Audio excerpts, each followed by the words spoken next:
Başlayaq taksislərdən. Göstər görüm qonaqları necə qarşılamaq. Gösterim de. Emi oğlu. Muşul lazımdır. Senin emi, muşul lazımdır deyirəm. Akşam mezarı da verərsən də.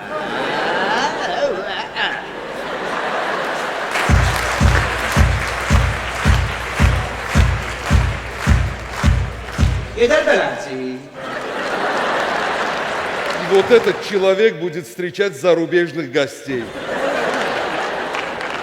Bura bax. Xaricdən idmançılar gəlir.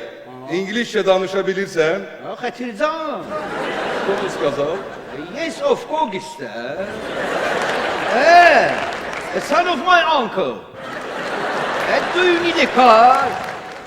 With you speaking, do you need a car? Evening market, what you give there?